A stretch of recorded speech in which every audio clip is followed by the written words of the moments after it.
Okay, hello guys. So, magandang araw sa inyo and welcome back again na naman sa ating channel at sa panibagong video tutorial na naman. Okay, yun. So, bali, continuation pa rin ito nung mga nakaraang vlog natin. Bali, isingit ko lang yung ating pinaka-last tutorial nga pala dun sa Night 3 Plus Pro natin, kung saan meron nakapag-request nito kung pwede daw isabay yung Night 3 Plus Pro Music dito sa ating loud horn. At the same time, yung loud horn na may Night 3 Plus Pro Music, sumasabay din yung MDL. At meron siyang double contact. So meaning to say, pwede natin pagpalitin yung ating stock horn into loud horn gamit ang ating halo switch or halo switch. At pagkatapos, dun sa may loud horn natin, meron siyang Night 3 Plus Pro. So meron na siyang loud horn na naka Night 3 Plus Pro, tapos kasabay pa yung MDL. O yun, so bali hindi ko na patatagalin pa, umpisa na natin yung ating video tutorial. O yun, so ito na mga boss, and nandito na yung ating mini driving light at yung ating mga gamit, so nandito na rin. So direct to the point na tayo mga boss. And kung first time nyo lang mag-install ng ganitong setup, so bali itong setup na to kasi is combo na, so meron na siyang stock horn, and yung stock horn na yon pwede mong gawing loud horn sa pamamagitan ng halo switch. So pwede mong pagpalit-palitin yung stock horn at loud horn, gamit nga yung ating halo switch. At the same time, yung ating loud horn na yon meron siyang Night 3 Plus Pro Music or yung trending music horn or yung pop-up na tinatawag. Ngayon dun sa pop-up na yon, sasabay pa yung mini driving light natin doon, So bali combo na siya. Okay, so bali hindi ko na patatagalin pa, umpisa na natin yung ating video tutorial.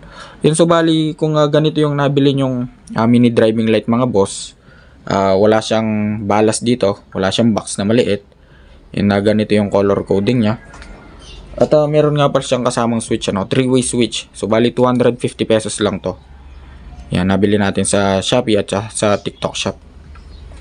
Ang una nyong gagawin, hanapin nyo yung kulay black. Yan, so pagsamahin nyo na yung mga tatlong wire na yan. So pagsamahin nyo na agad yung dalawang black. Pagsamahin nyo na agad yung dalawang red. At pagsamahin nyo na yung dalawang yellow. Okay.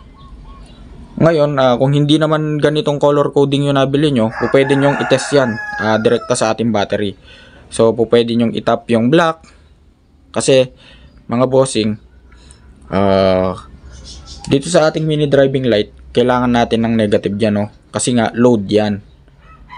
So, kailangan natin ng ground sa load para umilaw yung mini driving light natin. Yun, meron kasing nag-comment last time dun sa may video natin na bakit hindi na daw kailangan ng ground dun sa switch natin. Natural switch yun, hindi naman load yun, switch lang yun. So meaning to say, dun lang dadaan yung source natin. Ba't mo lalagyan ng ground yung switch? Switch nga lang yun, di ba? So pwede mong ilipat sa switch yung trigger natin, maging negative trigger siya or positive trigger, pero wala siyang ground. Okay, so balik tayo sa ating tutorial. So para malaman nyo kung alin ba yung yellow at saka puti sa ating mini driving light, pwede nyo itest yan dito sa ating battery. So sa battery natin, meron tayong positive at negative dyan. So pwede nyo itest yan mga bossing. Iilaw at ilaw naman yan. So dahil alam ko na yung ground nitong mini driving light na to, which is siya yung kulay black. So siya yung black, yung ground, at yellow yung positive. So yellow yung positive, yellow din yung ilaw. Red yung positive, white yung ilaw. So ganun lang kasimple mga bossing. Okay, ngayon dito naman tayo sa ating ignition switch. Yan. So dito muna tayo sa ating ignition switch. Kung saan ito yung punot dulo ng ating tutorial. So lahat konektado dito, tulad yan ang sinabi ko. Mapa 2 wires or 4 wires, dalawa lang yung hahanapin natin diyan. Yung red wire at yung accessory wire na tinatawag. So kung 4 wires yung susian nyo, wala kayong gagalawin sa green at saka sa black na may stripes na white kasi wala tayong gagamitin dyan.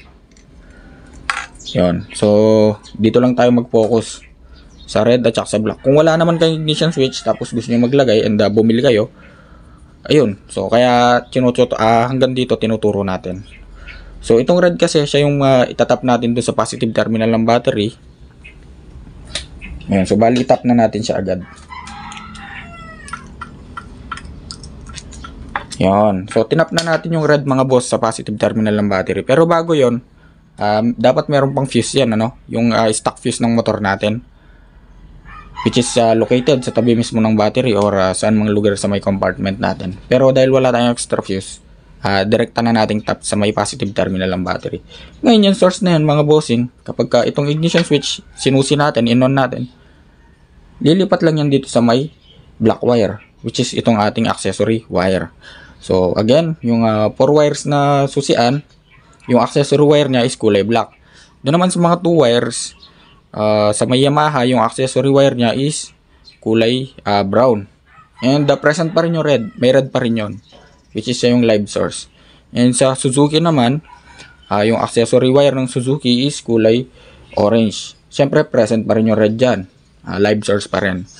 Ayun, so balik tayo sa ating tutorial, ano.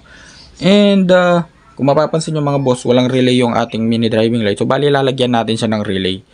So bali ang gagamitin nating paraan ng pag-install ng relay sa ating mini driving light is yung pinaka-standard. So gagamit tayo ng dalawang relay, which is sa high at saka sa low, or sa dilaw at saka sa may puti. So para sa akin kasi yun yung pinaka-standard ng pag-install ng mini driving light, kung saan gagamit tayo ng dalawang relay, no? So sa pag-install ng mini driving light, napakaraming paraan dyan, ano? Pwedeng gumamit ng isang relay, pwedeng walang gamitin na relay, pwedeng gumamit ng dalawang relay. So doon tayo sa standard, gamit tayo ng dalawang relay. Okay yun, so nandito na nga pala yung relay natin mga bossing, ano. Unahin lang pala natin yung pag-install ng mini driving light. So meron tayong dalawang relay dito. Nabili natin 150 pesos each. So kompleto na yan, may socket na yan, may mga wires na yan. Bali plug and play na lang. Ngayon sa relay natin mga bossing, meron tayong mga numbers dyan, ano.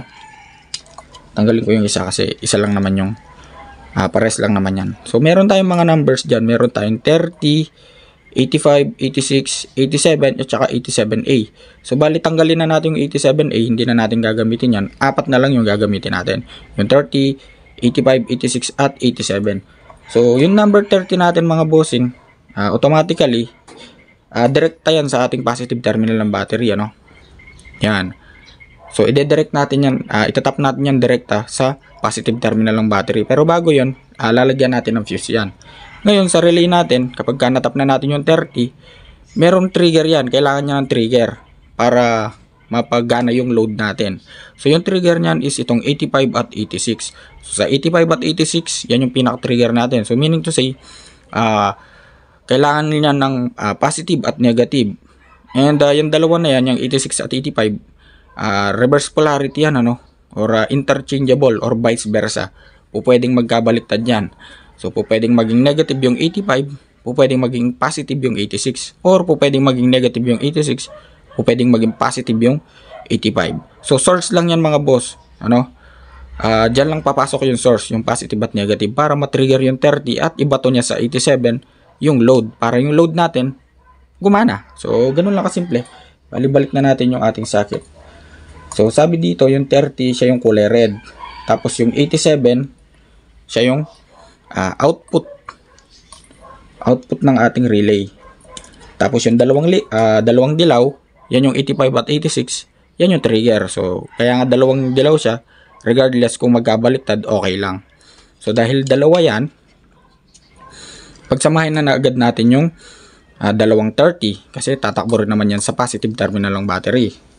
Pagsamahin na agad natin yung dalawang 85, kasi pares lang naman na trigger yan, pwede maging ground yan or positive. At pagsamahin na rin natin yung dalawang 86.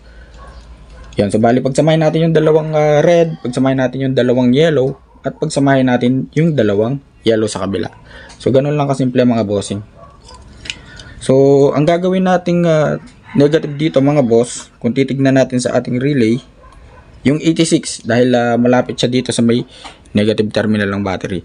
So yan yung gagawin nating ground.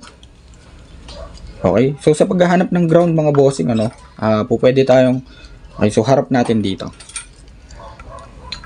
So bali ang mangyayari, yung 85 na ngayon yung magiging ground natin. So dahil nga hinarap natin dito, ayan. Yan, so dahil malapit siya dito sa may ating ground, tap na agad natin to.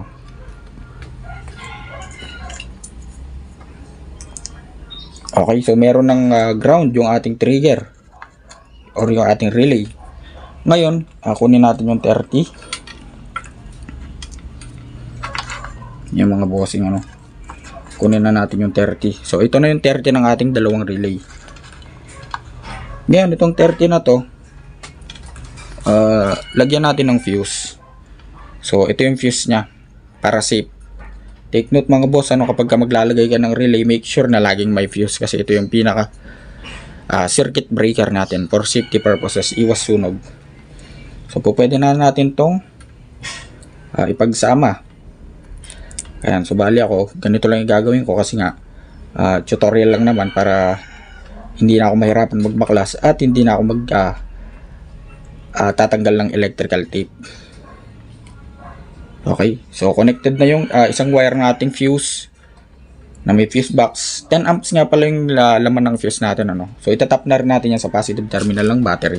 So dito natin idaan sa likod para hindi siya makalat tignan. So pagsamahin na natin yan. Okay, so dahil wala tayo sa actual na motor mga bossing, lahat ng ground natin itatap natin sa negative terminal ng battery.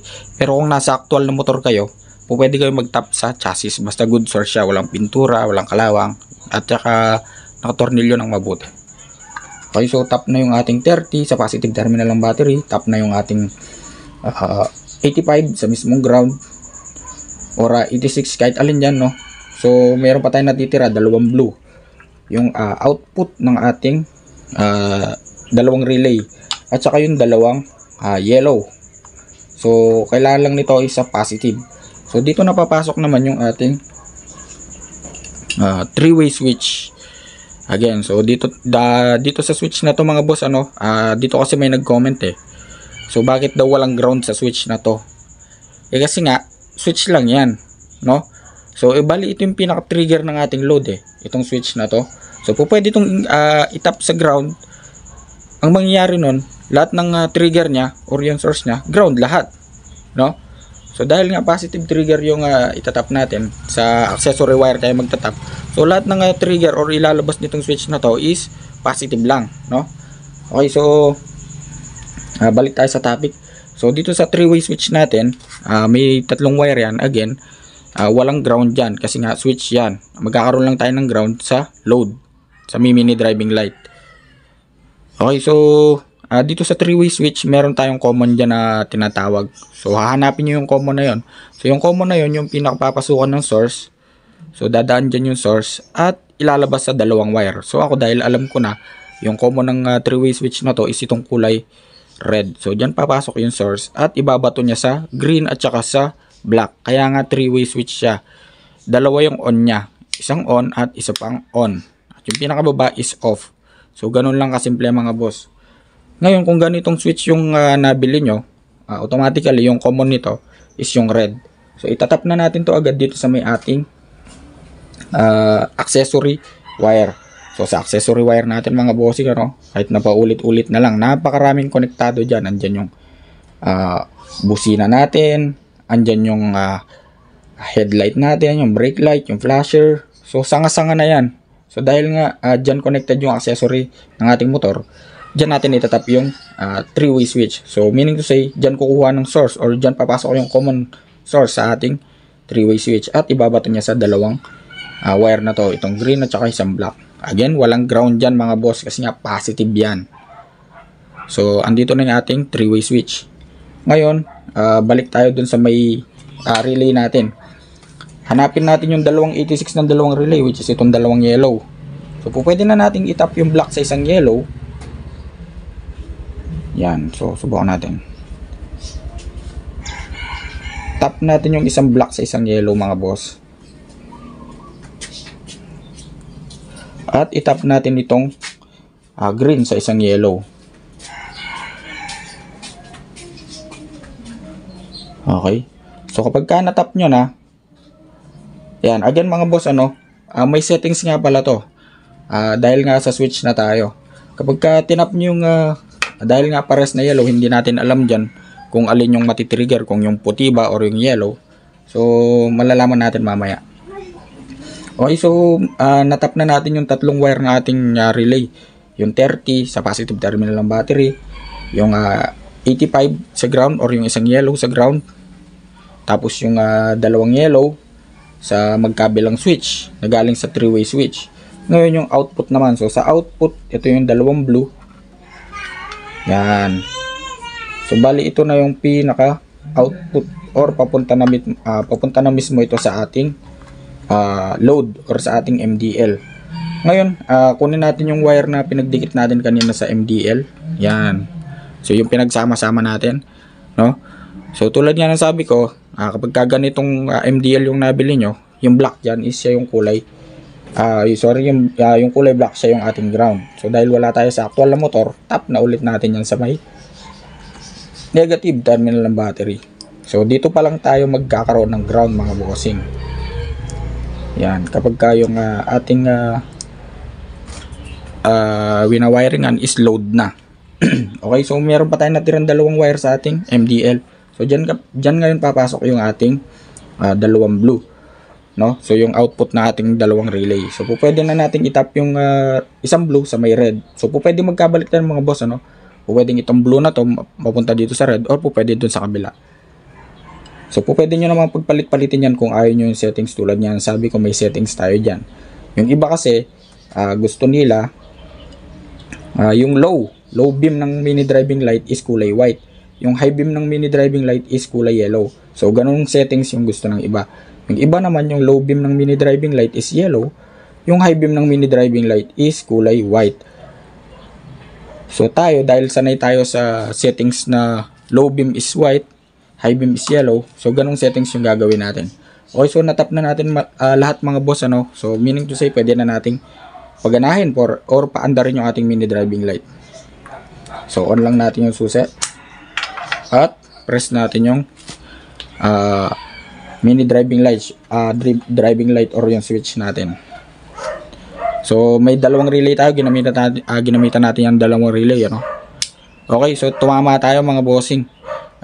Unang switch is white, pangalawang switch is yung yellow. Ngayon kung ayaw nyo naman yung ganyang settings, pwede nyo namang pagbaliktarin yan. Pwedeng pagpalitin nyo tong blue na to, ilipat dun sa kabila or vice versa para hindi na lang humaba. Pwede yon.